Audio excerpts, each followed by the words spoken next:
In Super Mario 64, there is a door that has taunted every kid since they laid eyes on it. It's stuck within a mirror world that was off limit to us as players. Was it simply a duplicate door, or did it lead to some other place?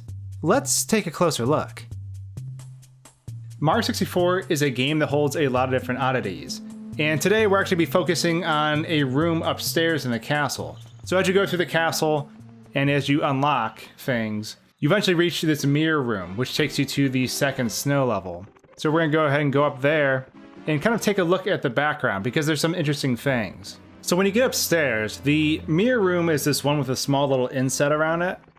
And you go inside and you're confronted with this giant mirror. You see a copy of Mario, you see Lakitu, and you're normally supposed to use the mirror to basically see that the entrance to the snow level is right there. But as a kid, I always wanted to know what was behind the mirror. What was going on back here? What was that door? Where did that door lead? Was that just a copy of the door that's behind me? So today we're actually going to go beyond that and kind of see what that door is.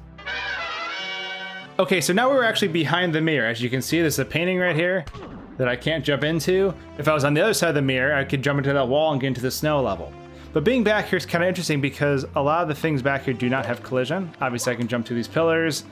The walls back here can be walked through, and you can actually go beyond a little bit until you run into an invisible wall.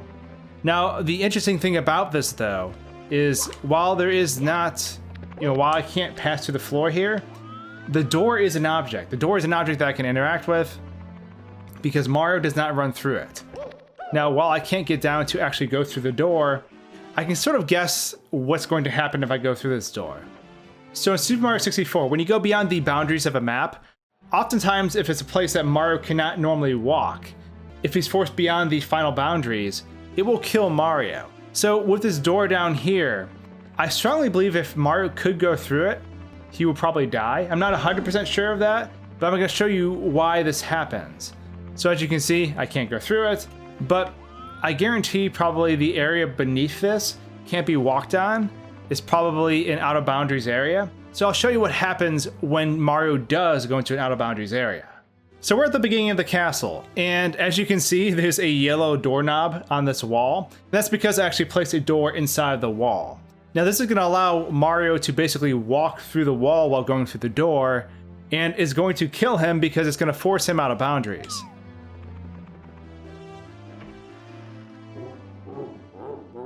As you can see, we died, and we're put outside the castle. So the strange door that's within this mirror world probably will kill Mario. If he goes through that door, it's probably going to just lead to his death. And I think that's kind of interesting because as a kid, I always wanted to know where this door would go, but in reality, it would just kill Mario.